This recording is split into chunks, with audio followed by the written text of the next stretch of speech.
အားလုံးပဲမင်္ဂလာပါခင်ဗျာကျွန်တော်တို့မက်လာ14ရက်နေ့ဒီနေ့နနက်ပေါ့နော်နနက်ပိုင်း7နာရီမိနစ်40လောက်မှာကျွန်တော်တို့ချောင်းတောင်စစ်စေးရေးဂဲကိုကျွန်တော်တို့ရေဘူးတက်ဖွဲ့နေပြီးတော့ဝင်ရောက်ပစ်ခတ်လာဖြစ်ပါတယ်ခင်ဗျာကျွန်တော်တို့ဝင်ရောက်ပစ်ခတ်ရမှာကျွန်တော်တို့မရှင်ပုံစံမျိုးနဲ့ပဲဒီတိုက်ပွဲကိုပေါ်ဆောင်ပြီးတော့ကျွန်တော်လျှက်ပြက်အနေနဲ့ဝင်ပစ်တယ်ဝင်ပစ်တော့ကျွန်တော်တို့အရင်ဦးတယ်ပေါ့နော်ကျွန်တော်တို့အရင်ဦးတယ်ကျွန်တော်တို့အရင်ပြစ်ခွေးရတယ်ပြစ်ခွေးရတော့ကားလမ်းမောင်းပေါ်မှာပဲ4-5-6ရောက်လောက်ကိုကျွန်တော်တို့ပပိုင်နိုင်ပစ်ချနိုင်ခဲ့တယ်ကျွန်တော်တို့ဆုတ်လန်းကိုလည်းအကောင်ဆုံးပြန်လဲဆုတ်ခွာခဲ့တဲ့အချိန်မှာကျွန်တော်တို့ဘက်ကတူက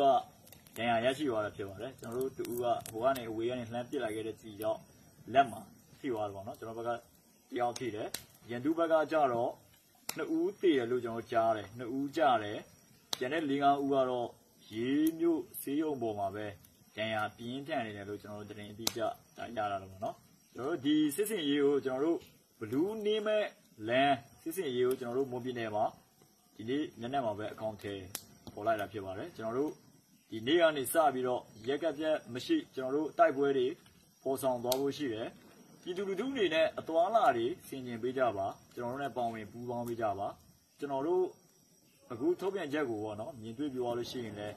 သွားတာလာတာပျော်တာပါတာတွေကိုရှောင်ကျင်ပေးကြပါလို့ကျွန်တော်တို့ရေဘူးတက်ဖွဲ့နေပြီးတော့မြစ်တာရက်ခံပါတယ်ကျွန်တော်တို့တိုက်ပွဲတွေကိုနီးမျိုးစုံနဲ့